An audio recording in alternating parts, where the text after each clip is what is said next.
cord on.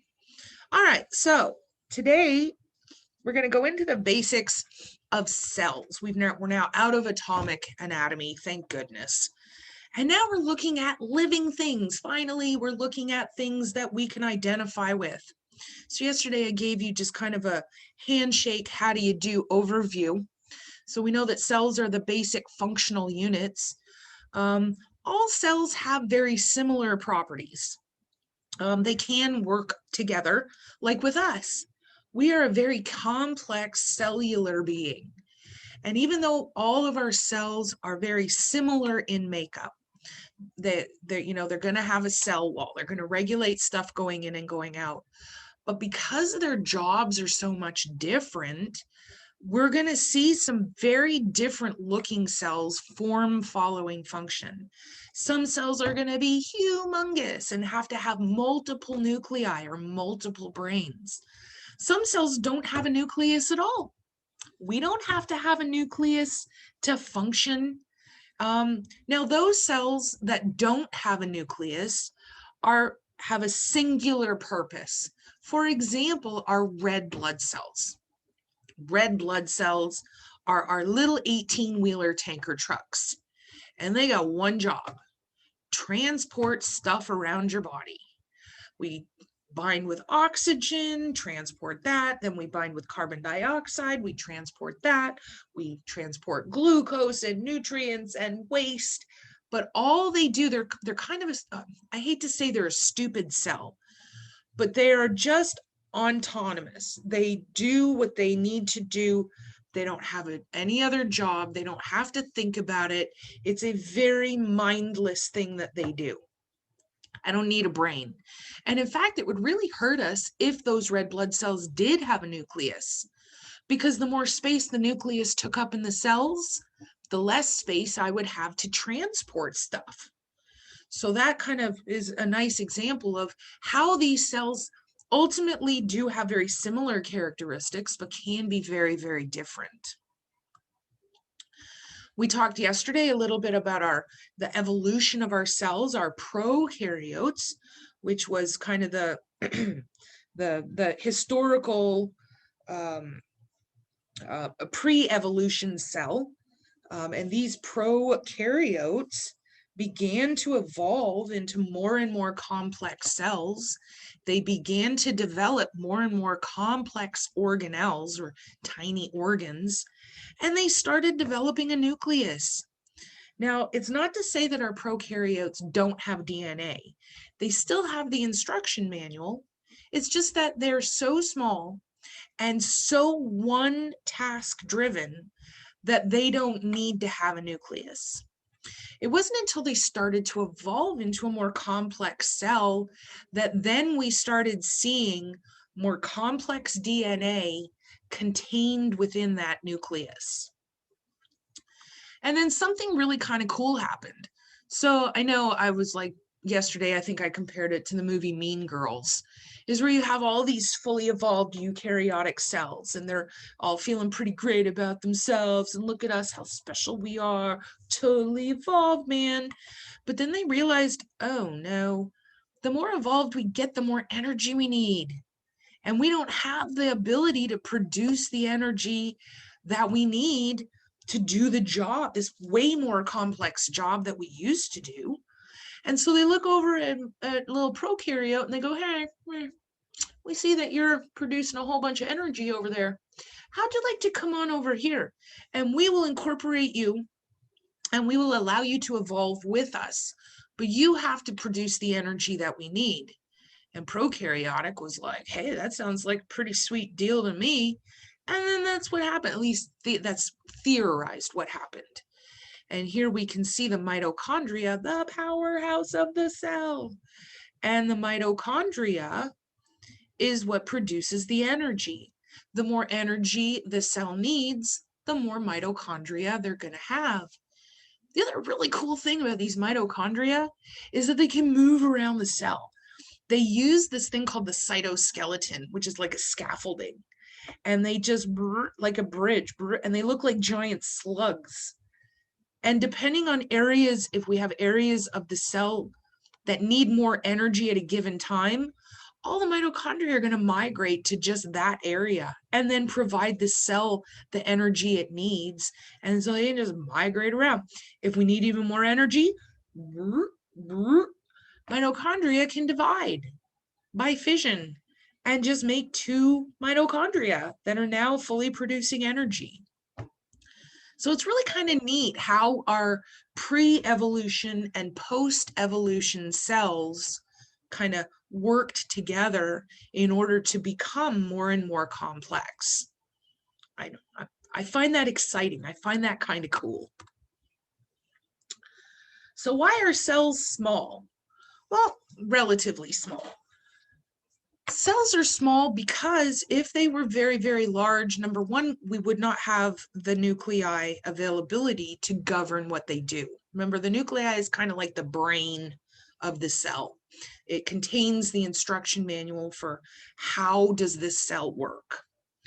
And so the smaller the cell, the less brains we need. But the other problem is with these very, very large cells, we would not be able to provide them with the nutrition needed to sustain them.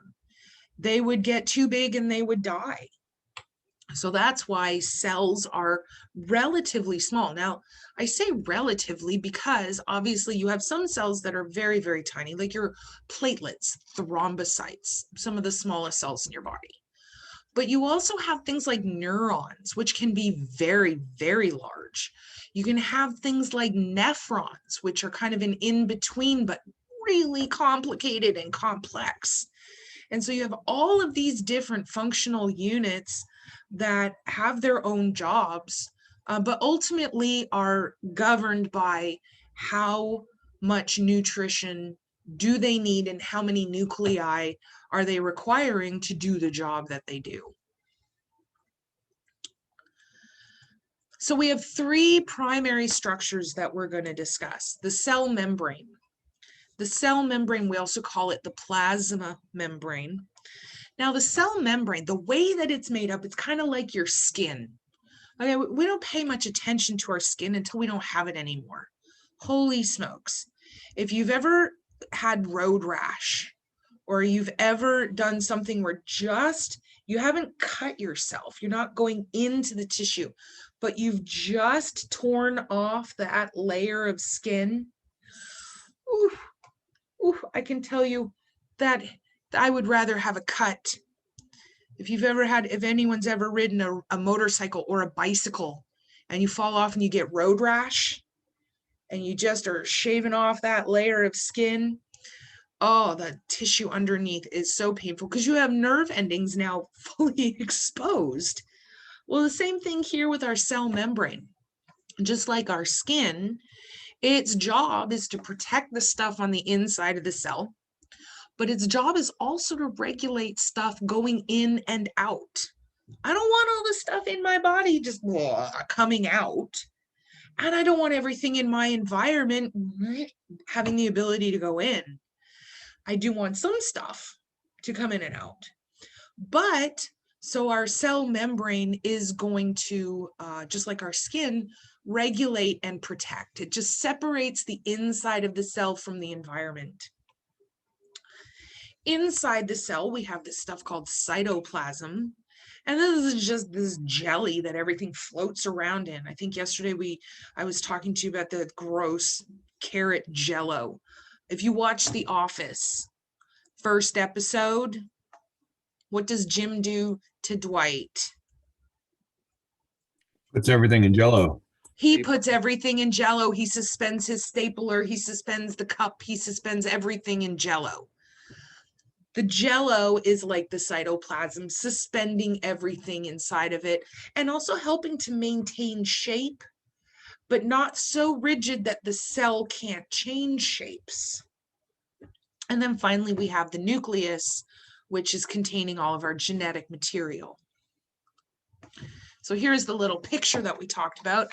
Now this cell, unfortunately, when we're looking at a cell picture, it's obviously 2-dimensional, but right here we have the cell membrane. This is known as the phospholipid, meaning that it's made of phosphorus and fat. And Fat helps to regulate water coming in and out. In here, all of this gray is the jello suspending all of the organelles. And the organelles are free to move around.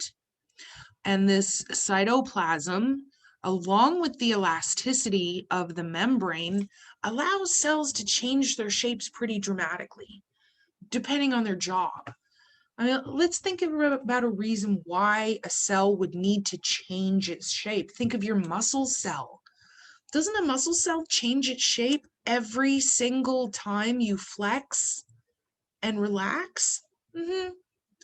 How about even more so your blood cells? Your white blood cells are the military of your body, and they are in your blood. They are in your blood vessels. But when they need to go to war, suddenly now they have to flatten themselves so they can wriggle out of these tiny holes in your blood vessels and get out into the tissue where they're needed to fight a war.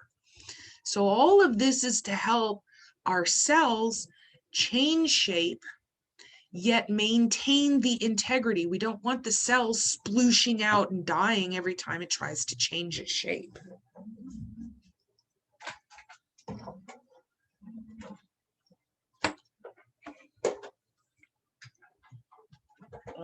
Sorry.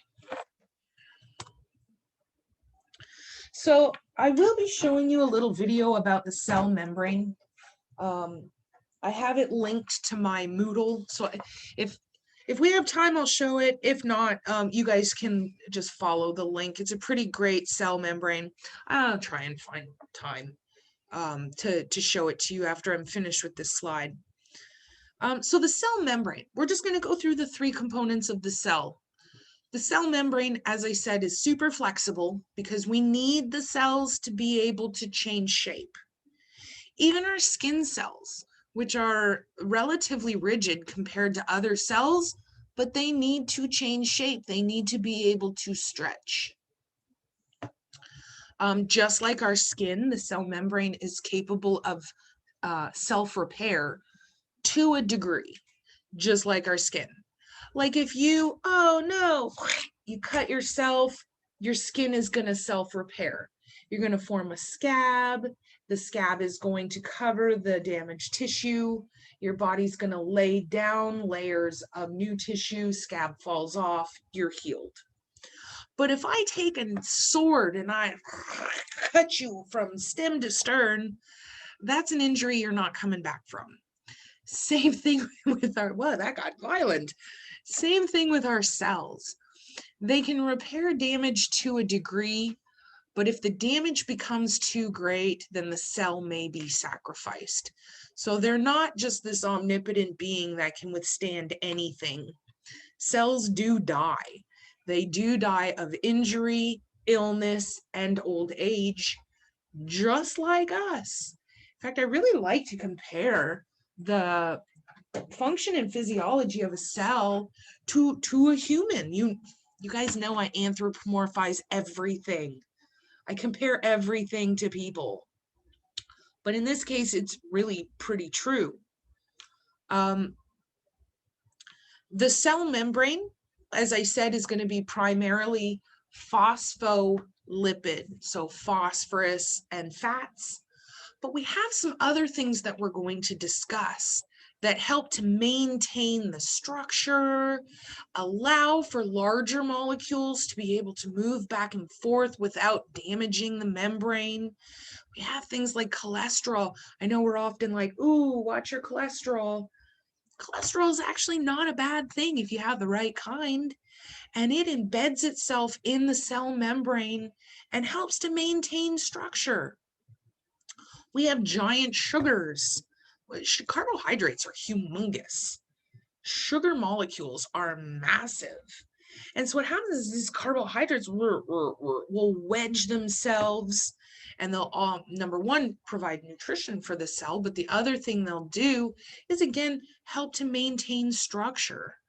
So we're going to talk about all of these different components of the cell.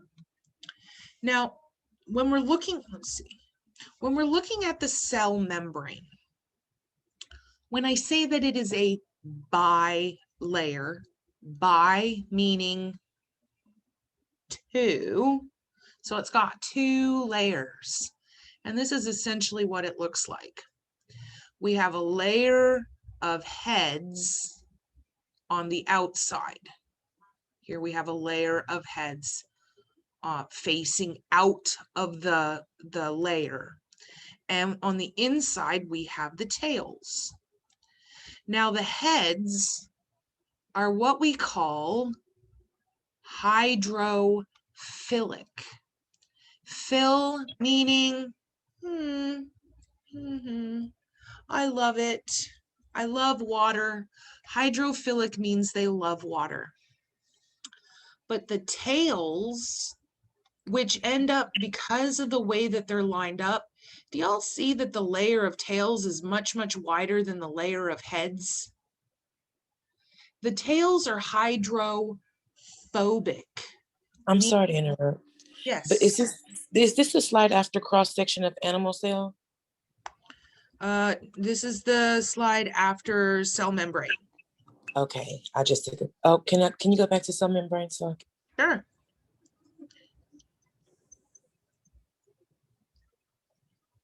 thank you, because I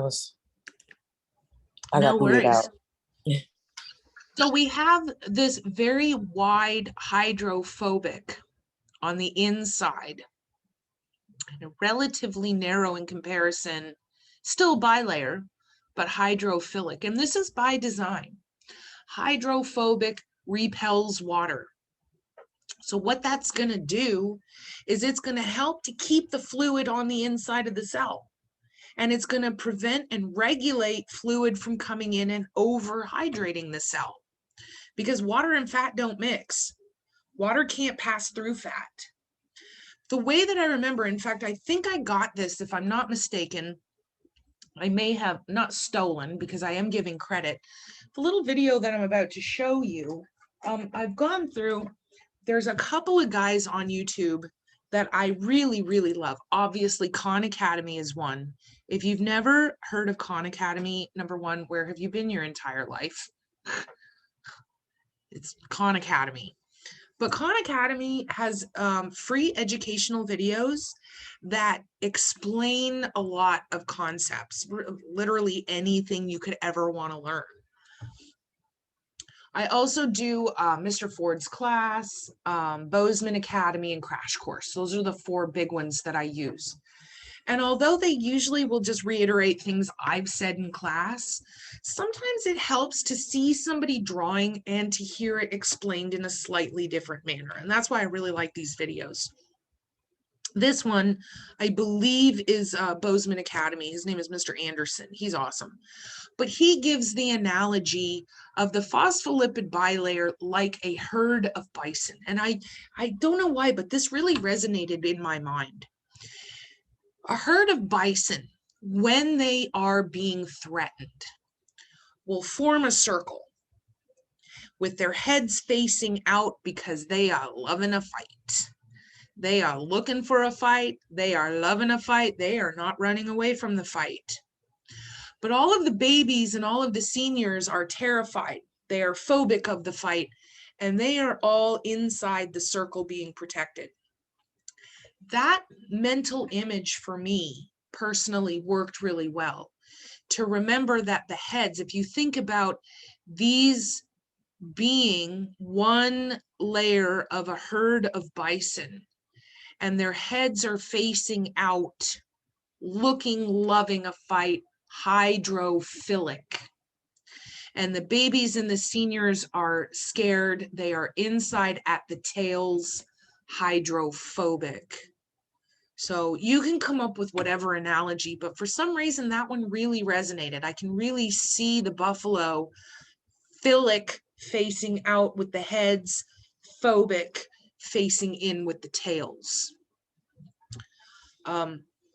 Most of our fats are going to pass very easily through because our hydrophobic are the greater width of this membrane does in fact, hydrophobic equals fat loving. If you're afraid of water, ipso facto, you love fat. Fat's going to easily pass through. Water, so not so much.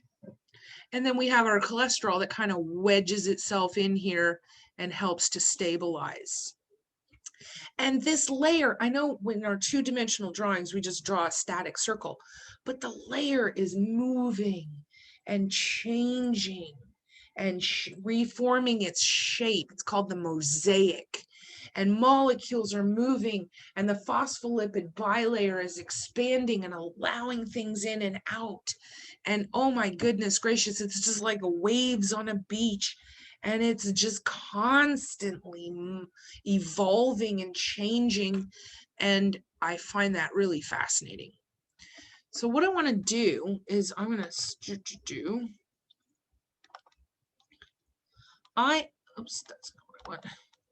I am going to show you guys this little video that kind of goes over the cell membrane structure. And then I believe I do, well, I'm actually checking right now. I do have this linked to my website. Cell membrane. Yeah, I do have it linked to my website.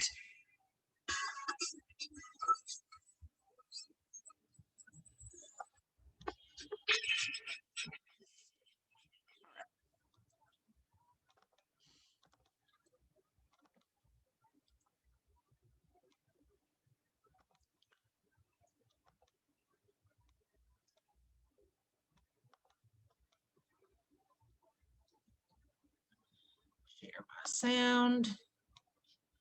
I'm going to pause my. All right. So our cell membrane structure, as Mr. Anderson was talking about, we have these specific kinds of proteins. And these proteins, they're lipoproteins or fat proteins. They can have two different types of jobs. You have globular, which are mainly there to help with structure, and functional, which we just talked about in the last chapter, what functional proteins do. And these proteins, depending on the kind of cell we have and what sort of job is it supposed to do, that will determine what kind of protein do we have embedded in the layer. So any protein that is in the layer, in the bilayer, these are called integral. And this just means incorporated. Integral means they are needed for integrity. And some of these proteins are going to create passageways for other things, either things that for whatever reason can't get through the cell membrane, or they need assistance, or things that are so large that they might destroy the cell membrane where they try to pass through. And some of these proteins are going to be so ingrained in their job that they're going to need their own energy to do it. And so some of them are going to be needing to use that adenosine triphosphate, that ATP. We talked about that yesterday. That was where we have the 3-phosphorus and pew, we unconnect one and that sends a little jolt of energy, and then we reform, unform, reform. And every time we break that bond, we send energy. Now, not all proteins need energy, just some of them do. And that will be determined by the size and the job. Just like us, I mean, sometimes you need energy, sometimes you don't. If you're laying on the sofa, just watching Netflix, letting it wash over you, obviously you don't need very much energy. If you've decided that you're going to go for a jog or a bike ride, or you're going to do something social, suddenly now you're going to need energy. Exact same thing with our proteins. Depending on their activity level, that will determine how much energy they are going to need to perform. We also have these things called channels. Now, this is not channel like a channel on a TV, although we could perform and give an analogy as far as channels on your TV that only allows certain shows into your face. I don't know why that just tickled me. Certain shows on certain channels. Like if you want to watch Game of Thrones, you have to have the HBO channel. And then you go as into your face. So channels are going to allow things in or out. We have selective channels that are just that. By definition, they only let certain things in and out. Then we have pores, which are just little openings that are pretty much like general admission. Now you still got to have a ticket, but you can come in and out pretty much freely as long as you have a ticket. If we think of our channels like a rock concert, like you're all going to see your favorite band, selective would be the VIP. Okay, you have your venue. Let's say we're all going to go to a concert. We're all going to see, I'm not going to tell you, whatever band you like is fine. I know what I would like to see, but we're going to go see a great concert. Cindy Woods is the cell. And we are all things that are trying to get into the cell. But selective, we are now VIP. And so we go through a special door and we get special treatment and we get escorted into our special area. That's the same thing as a selective channel. Pores would be general admission. You still have to have a ticket to get into the show, but pretty much everybody who has a ticket can go into a pore. You don't have to go through a specialized door and have a special person escort you to your special place. Pores, you're just sitting on the lawn. I'm assuming everybody's gone to a concert at Cindy Woods at some point in your life. You're just sitting on the hill. That's the same thing as our channels. So think of channels like we're going to a show. That's the easiest analogy I can come up with. You have to have a ticket. If you don't have a ticket, guess what? You're not getting into the Cindy Woods Pavilion. You're not getting into the cell. You still have to have a reason to get in, but depending on what kind of thing you are, you might be selective, or which is very specific, or you might be pores, which would be general admission. Does that make sense to everybody? Did everyone understand the whole Cindy Woods concert analogy? That's the one thing I do miss with this whole stupid COVID, is going and seeing a nice live show. I always love that, going to Cindy Woods and sitting up and having a couple of burrs on the hill, watching some nice live music. Miss Huff, so Yes. is this going on like always, or is there like when something wants to come in, then they create a channel? So this is going on always. These think about as if Cindy Woods has a non-stop show at all times.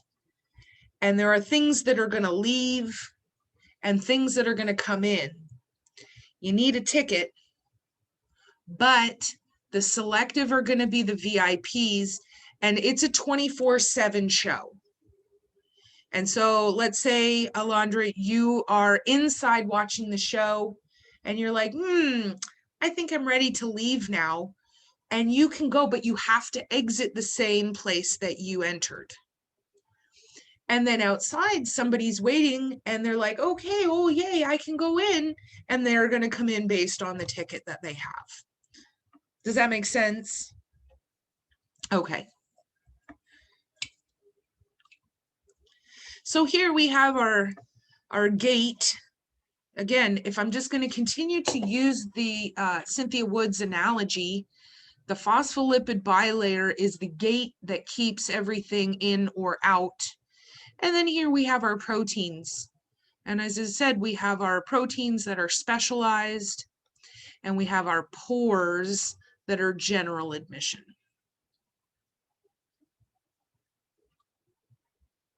So here we have an integral protein. Now this is not an enter or exit. This is simply maintaining the integrity of our fence. Here we have a channel, which is going to be our selective protein.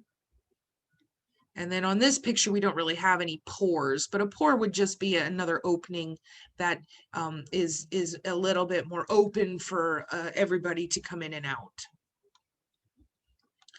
Some of these proteins, like our little peripheral, remember, peripheral just means out here on the edges. And you can see, based on this picture, that's exactly where these peripheral proteins are. Out on the edges, out on the edges. Now, these tiny little proteins have a little bit of a different job.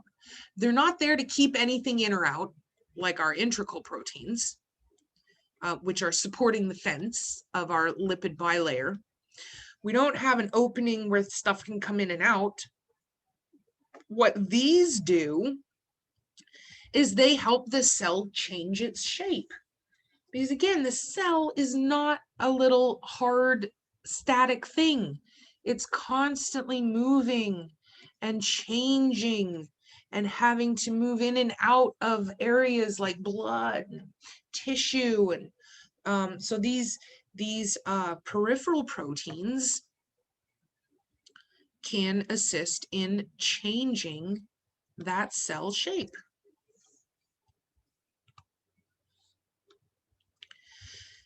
Can you go So, back? Please? absolutely, yes, of course I can.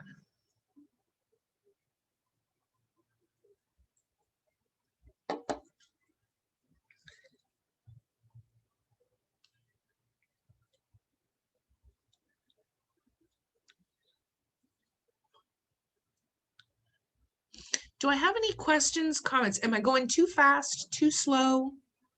What did you say about the integral proteins?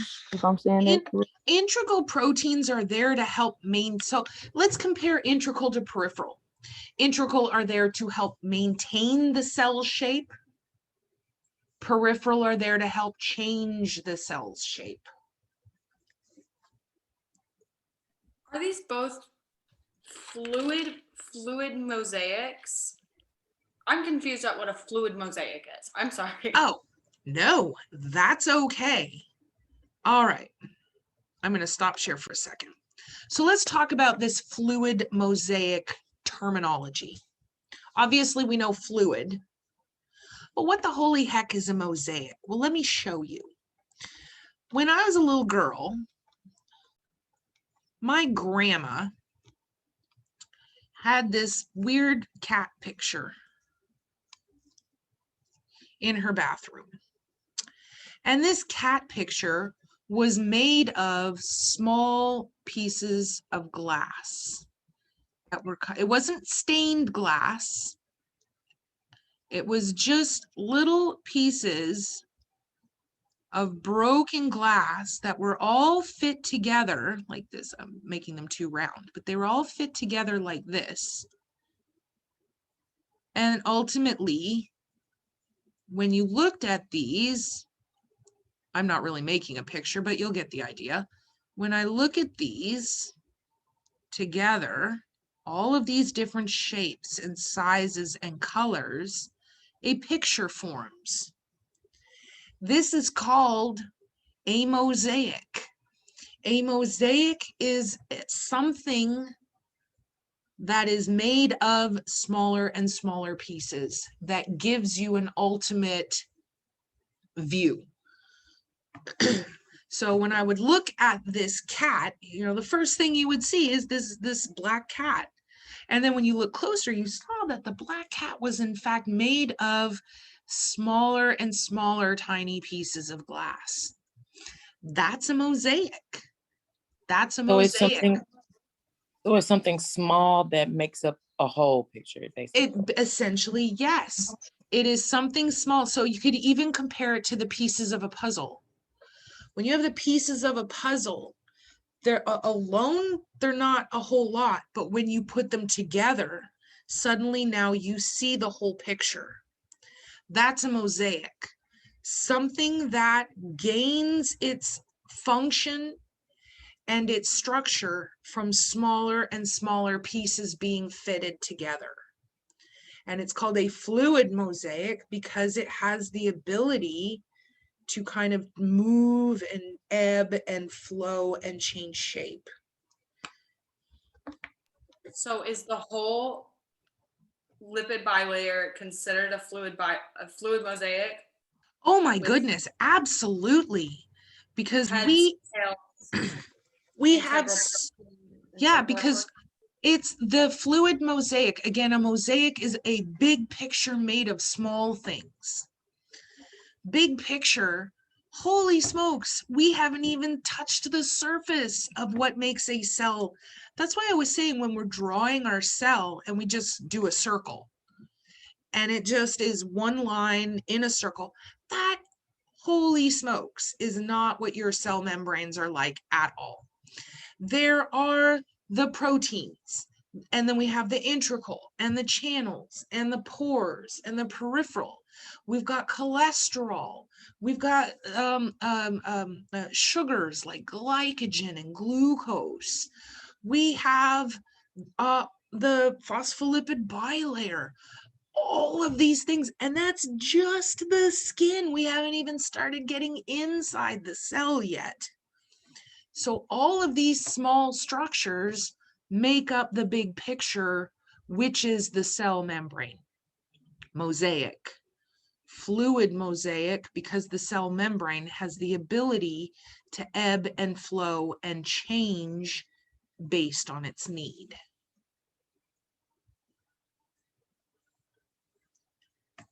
Does that make a little bit more sense now? It does, thank you. Absolutely.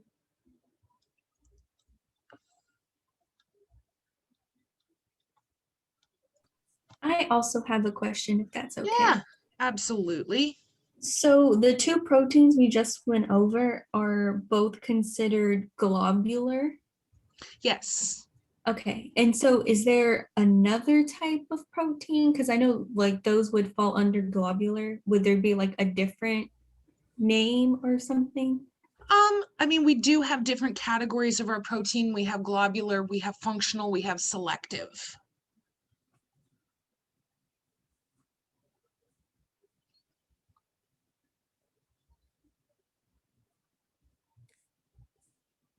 So with the integral protein, they can become a channel, they can create a channel. Can they close the channel back up? Absolutely.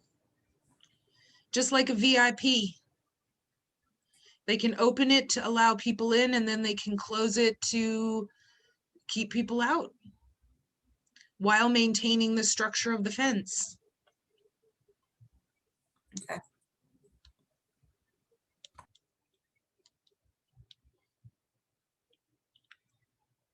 Any other questions about that?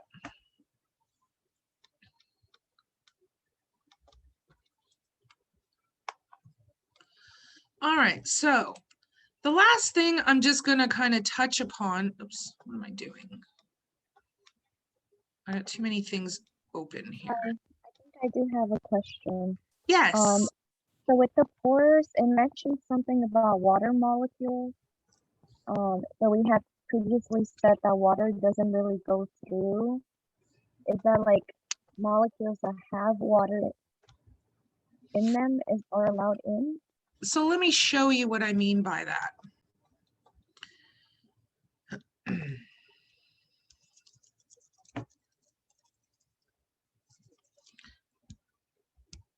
All right, so here I'm going to just draw a very simple cell membrane. And I'm going to draw it in 2 layers. All right, obviously, am I doing the heads and tails? No, but you understand we've got the heads. It's too hard for me to draw in here. The tails, heads, tails.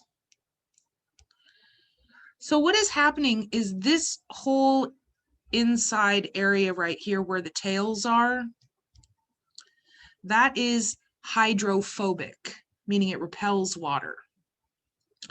So if I want water to get in or out of this cell, it does have a very thin hydrophilic, and here very thin hydrophilic, but then the water has to pass through this very, very thick hydrophobic layer.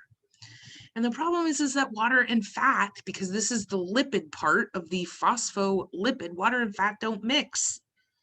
So if you've ever tried to wash a chicken pan and you pour water in the chicken pan and the water is being repelled by the fat in the chicken pan, that's exactly what's happening here in our cell membrane. So how the holy heck do I get water into or out of the cell if the whole barrier is set up to repel water? Well, that's when I'm going to have these little specialized openings where water is going to be able to pass using energy.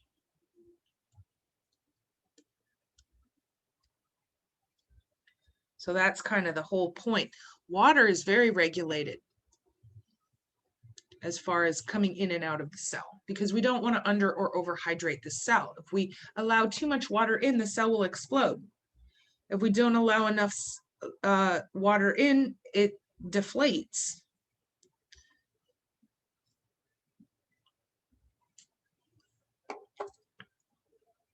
Let me